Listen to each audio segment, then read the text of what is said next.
नमस्ते। Last lecture में हमने स्टेट्स ऑफ मैटर यानी कि सॉलिड, लिक्विड और गैस के बारे में डिटेल में स्टडी किया। आज हम देखेंगे वाटर के बारे में। वाटर जो वर्ड है हमारे लिए तो जाना पहचाना ही है, लेकिन फिर भी इसके अंदर बहुत सारी ऐसी चीज़ें हैं जो आपको पता नहीं है, तो उसके बारे में आज हम देखेंगे। तो चलो स्टार्ट करते हैं। We all know that water is the most abundant substance on the earth. हम सबको पता है जो वाटर है, जो पानी है, वो सबसे महत्वपूर्ण सब्सटेंस है, इम्पोर्टेंट सब्सटेंस है हम सबके लिए। कहाँ पे? तो क्या अर्थ के ऊपर। It is found in ocean, seas, river, under the ground, on mountain, in air and even in our body.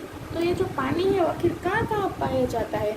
तो क्या ओशंस में, सीज में, रिवर्स में, ग्राउंड के नीचे, अंडर द ग्राउंड, माउंटेन्स के ऊपर, हवा में भी पाया जाता है और हमारे बॉडी के अंदर भी पानी होता है। In fact 7 out of 10 parts of our body weight is of water. बोला जाए तो हमारे बॉडी के अंदर 10 में से 7 पार्ट जो है, वो जो वेट है हमारा, वो किसकी वजह से? तो क्या? पानी की वजह से। Water can change it's form and exist in all 3 states on the earth. Water अपना स्टेट खुद चेंज कर सकता है और तीनों स्टेट में अर्थ के ऊपर रह सकता है। आप सबको पता है कि वो 3 स्टेट्स कौन से हैं? तो क्या? सॉलिड, लिक्विड और गैस। तो कि change of state of water, यानी कि वाटर जो एक स्टेट में से दूसरे स्टेट में कैसे चेंज होता है। तो कि in nature water exist as snow, water and water vapour. प्रकृति में, नेचर में जो पानी है वो किस तरह से एग्जिस्ट होता है? तो कि स्नो में भी मिलता है, उसके बाद वाटर में भी अवेलेबल होता है और वाटर वेपर में भी हमें मिलता है।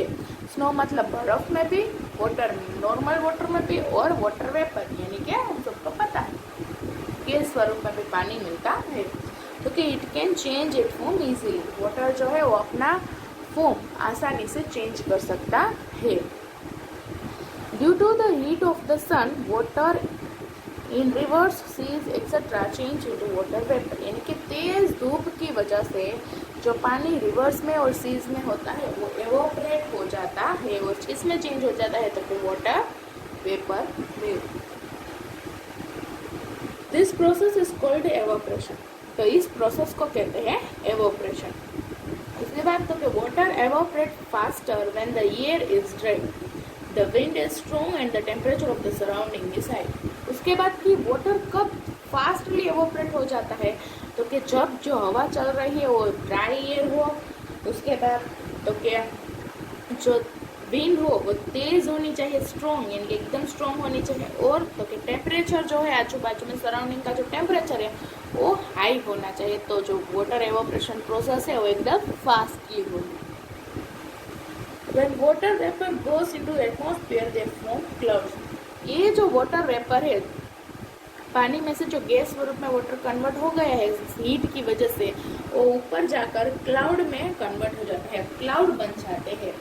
This water vapour cool and comes down as rain. और यही जो क्लाउड बन गए हैं वो थोड़े थोड़े ठंडे होने के बाद वापस वाटर वेपर जो ऊपर क्लाउड में है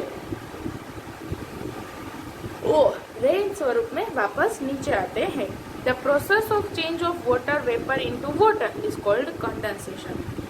यानी कि वाटर वेपर में वाटर में कन्वर्ट होना, इस प्रोसेस को कहते हैं कंडेंसेशन।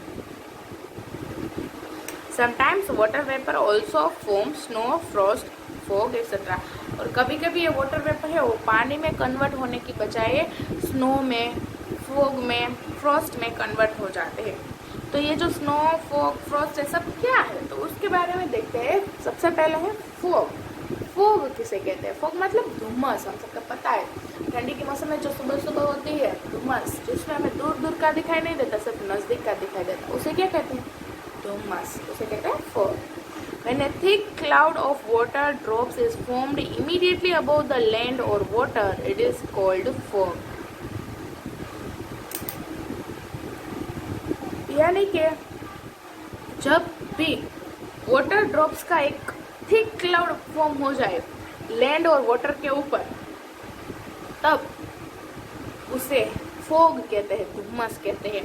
यानी कि वो जो धुम्मस जो होता है उसके अंदर होता तो वाटर ड्रॉपलेट्स ही होते हैं।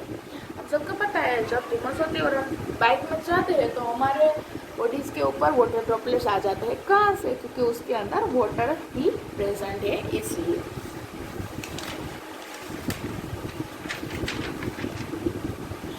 उसके बाद तो के ड्यू, ड्यू किसे कहते हैं?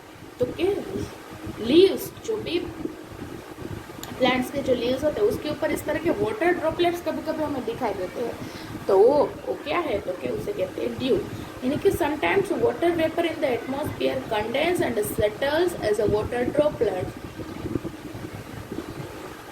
On the ground, we call this dew. यानी कि कभी कभी जो वाटर वेपर एटमॉस्फेयर में होता है वो वाटर स्वरूप में ग्राउंड में सेटल हो जाते हैं, तो उसे हम ड्यू कहते हैं। क्या कहते हैं? ड्यू। उसके बाद है फ्रॉस्ट। फ्रॉस्ट मतलब क्योंकि ये वाटर ड्रॉपलेट्स जो फ्रीज हो जाते हैं, यानी कि बिल्कुल इस तरह से आइस स्वरूप में दिखाई देते हैं, तब उसे हम फ्रॉस्ट कहते हैं। When the dew freezes, ये जो वाटर ड्रॉपलेट्स जो पन्नों के लीव्स के ऊपर था वो धीरे धीरे फ्रीज हो गया, यानी कि आइस में कन्वर्ट हो गया, तो क्रिस्टल फॉर्म हो गए, वाइट क्रिस्टल्स, उसे कहते हैं फ्रॉस्ट। क्या कहते हैं? फ्रॉस्ट। उसके बाद when it is very cold, the water vapor freeze in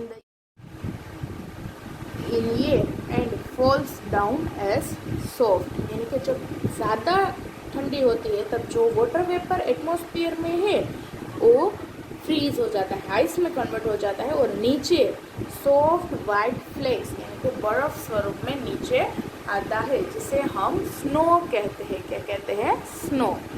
और लास्ट है हेल। हेल किसे कहते हैं? तो कि when a rain drop freeze and falls on earth as a small pellets of ice, they are called hail. जब बारिश आती है, और बारिश में हम सबको पता है कि पानी आता है, लेकिन जब बारिश का पानी आइस में कन्वर्ट हो जाए और बारिश में आइस के टुकड़े नीचे पड़े तो उसे हम कहते हैं हेल। यानी कि अर्थ के ऊपर आइस स्वरूप में रेन ड्रॉप्स नीचे फॉल्स डाउन हो तो उसे हम कहते हैं हेल।